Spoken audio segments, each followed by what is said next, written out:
SNK's 40th anniversary collection contains a lot more than what you'd expect from an old game developer's catalog. It is more than a simple check-off list of old arcade games people might want to see ported to current-gen consoles. When we think of archival work in video games, it's usually companies like Namco or Sega putting a bunch of games with mascots in them on a disc for advertising purposes. Or, if we're lucky, it's an HD upgrade of an old game that you aren't sure if it ever really existed, like Lizard Cube's incredible 2017 remake of Wonder Boy: The Dragon's Trap. The worst case scenario for games preservation are those plastic joysticks that you get at the department store for $50 that just have a bunch of old games on them like Pole Position or Centipede or Star Fox 2. Look, those are essentially trash toys whose only practical preservational use is to turn one corner of your local bar into a barcade for a few weeks until folks get bored and go back to playing darts.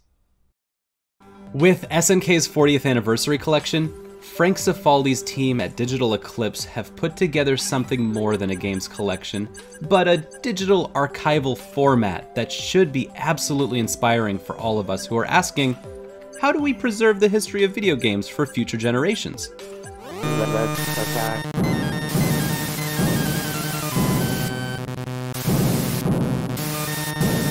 So, SNK 40th is legit, and there is a lot happening here, so let's get the features list out of the way.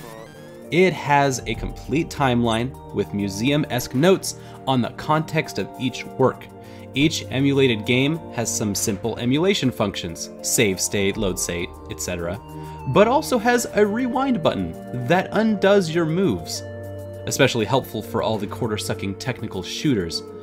Also, there is a long play of every game that you can just watch and scrub through at your leisure, including all 151 minutes of SNK's rarely developed brand of RPG, Crystallis.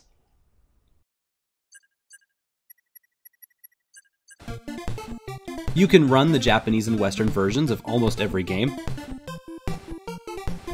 Any of the games that had a console release also has that version available to play, which helps compare and contrast how development worked between arcade and console.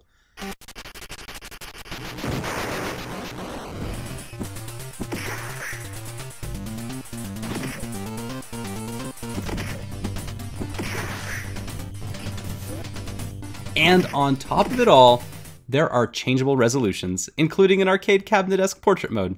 It's cute. Did you see our video showing off Fangamer's Flip Grip for the Nintendo Switch? We are watching a games collection swag on the very hardware it was built for. Currently, there are 14 games in the collection, and each game not only feels like an important piece of the historical journey of SNK's early development, but a lot of them are dang fun. My personal highlights were getting to play Vanguard, Alpha Mission, and Prehistoric Island, which shows how SNK's space shooter evolved.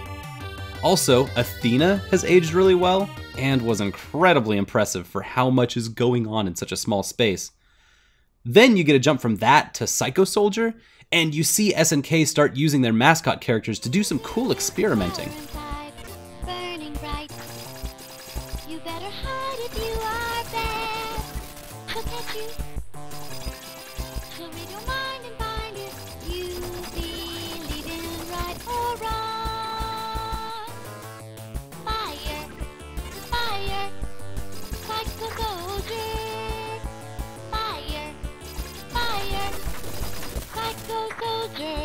Also, all three Ikari warriors are on here, in both arcade and console version, which not only shows how SNK improved technologically over a short period of time, but also just how dedicated they were to worldwide markets with these heavily Western-coded Hollywood-style war hero games.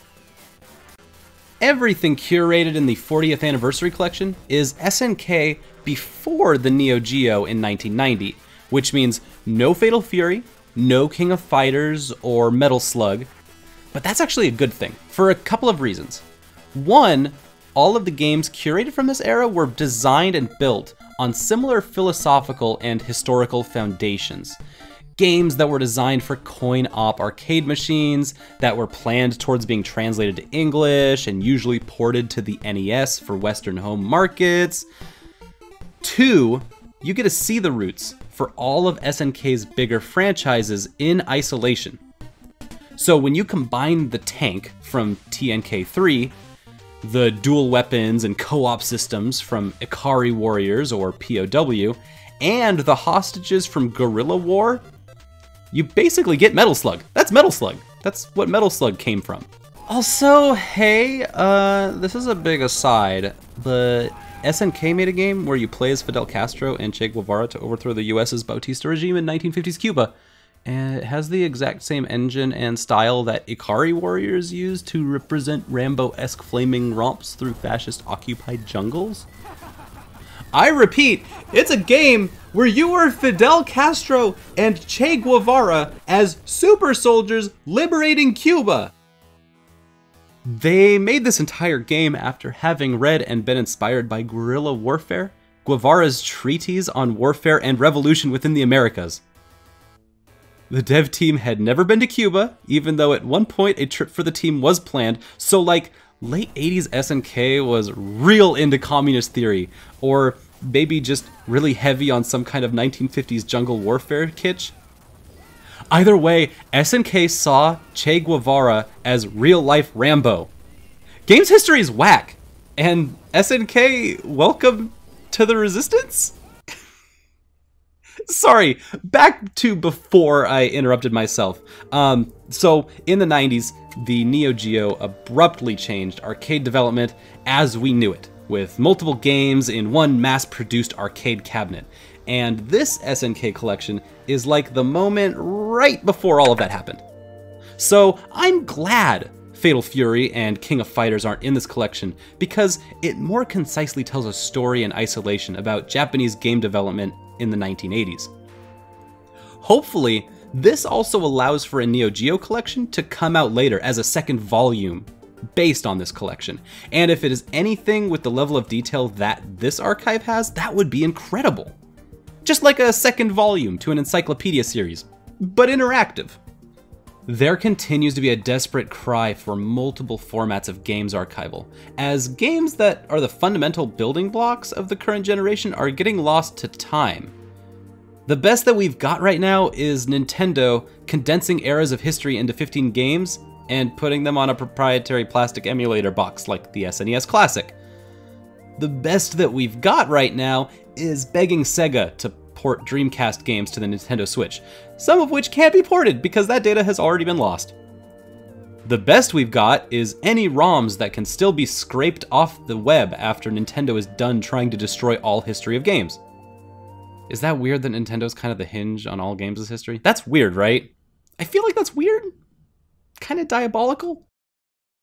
None of that is archival or historical preservation because of how it has been perverted by commercialism, without adding any kind of context about where, when, or how it came to exist. Nintendo especially tries to make it feel like their games just magically appeared one day, divorced from any kind of human labor or historical context. This SNK 40th Anniversary Collection can't fix all of that, but at least it provides a strong formula for putting archival work up front and center and giving everyone context for how these games came to exist.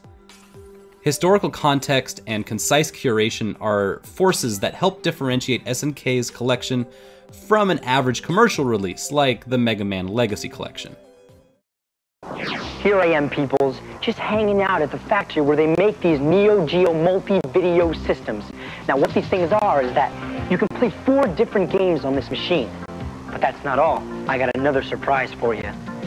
Okay, I'm going to blow your mind right now, because all that stuff's cool. That's all cool, that's fine. But there is something here that is some, like, Doc Brown, you're about to see some serious shit kind of shit, because you see these long play videos? At any point in the long play video, I can just, bam, I'm playing now. From this point in the long play. That's right, this isn't actually video at all. It's an emulated series of inputs.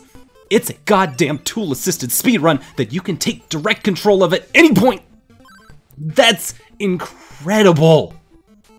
Anecdote time. I got stuck in Athena fighting a late game boss that became impossible to kill because midway through the level, they took away the item that kills the boss. So I went to the video and it taught me how to actually kill that boss, and a lot of other cool things I missed while playing. So I scrubbed the video right past where the boss killed me, and hit start playing, and then I played from there and beat the whole game. Later, I was watching through Psycho Soldier, but the game got so freaking cool that I had to play it and I beat it entirely myself. You turn into a phoenix and shoot people with psychic lasers. This rules so hard. Other highlights from playing through this include Prehistoric Island, the game where you kill gigantic beautiful dinosaurs like a Mega Tyrannosaurus, that takes this sudden and wild twist ending.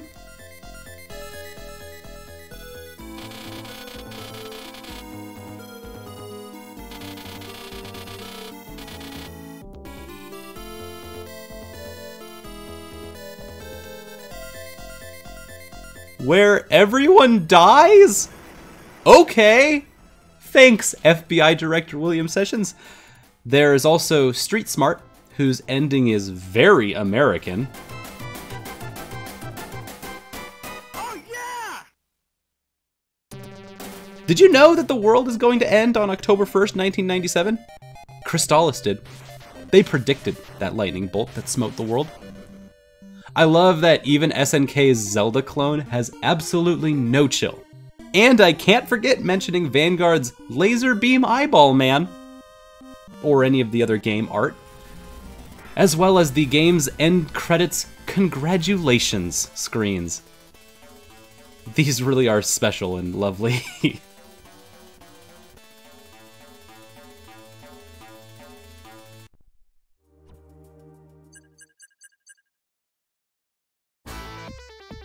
What's amazing about all of this is that there's more coming in the form of DLC, and usually I'd be pretty derisive around games attempting to commodify their own histories, but due to how much good faith has already been built into SNK's 40th, that goodwill becomes respect, and in the context of an archive, this actually becomes a different beast altogether. With DLC in the works that proves a continued support, makes this into what historians call a living archive.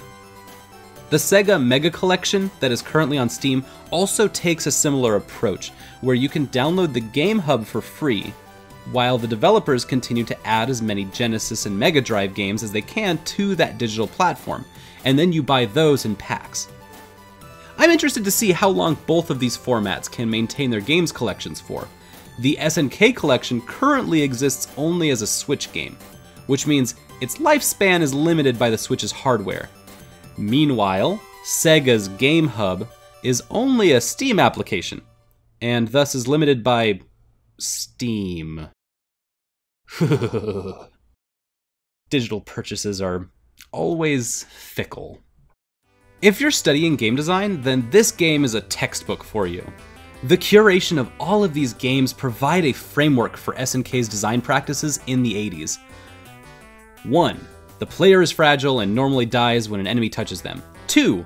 The player can find power-ups throughout the world that usually upgrade in 2 dimensions, offensive and defensive, buffs and debuffs.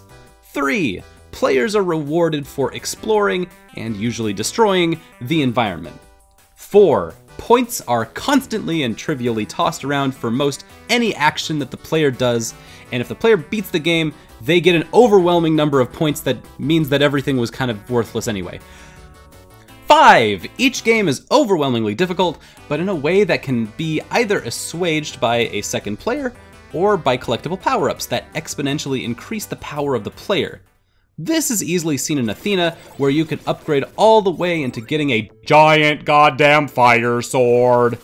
All of these fundamentals make for a really satisfying core game loop, regardless of the genre of game. Even if it's one of SNK's classic, half-baked NES ports that look like Pac-Man vomit, even those still play passably enough to be a good advertisement for the quarter-sucking arcade versions. Here's what you're gonna do. Okay, you pull your memory card out of the memory card slot, and now the next time I play a Neo Geo game, I continue from where I left off. Great, huh? Let's play some Ninja Combat. SNK's 40th anniversary collection is chock full of important lessons to teach us about Japanese game design from the 80s. It contains interesting and new ideas for preserving games, and it shows us one hell of an escalation in quality and technology from just 1981 to 1990. I'm excited to see how development proceeds going forwards. Will they try to squeeze in the big-name flagship properties like Metal Slug? Or will they maintain their course to archive as much of the 80s as possible and add games like Touchdown Fever? Also, what if this team Digital Eclipse expanded into more companies, and we had a collection like this for every game company of the era? We could have a really strong set of encyclopedias exploring this period of games development. For now, though, I'll just take this as a sign that the 80s were entirely dominated by fantasies of Rambo, magical girls with swords, and communism. Hey, Solon here, in the Flesh Zone. You know how like 30 seconds ago I asked a closing critical question that was like, hey, I wonder if they're gonna stay in era if they add more games to this compendium of great SNK games. They actually already announced that they're gonna add 11 more games, and they are all from the 80s. Roll the tape!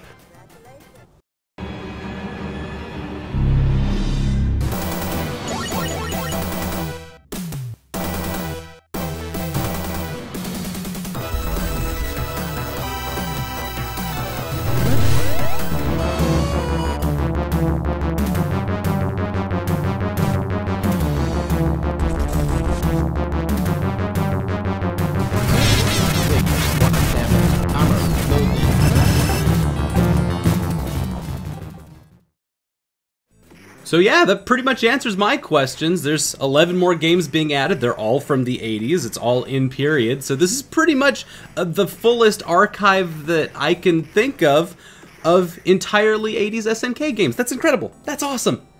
Anyways, thanks for watching. That's our whole video. If you liked what you saw, make sure you hit the subscribe button. We stream every Wednesday at twitch.tv/VGChooChoo. And if you didn't like what you saw, share it with someone who will.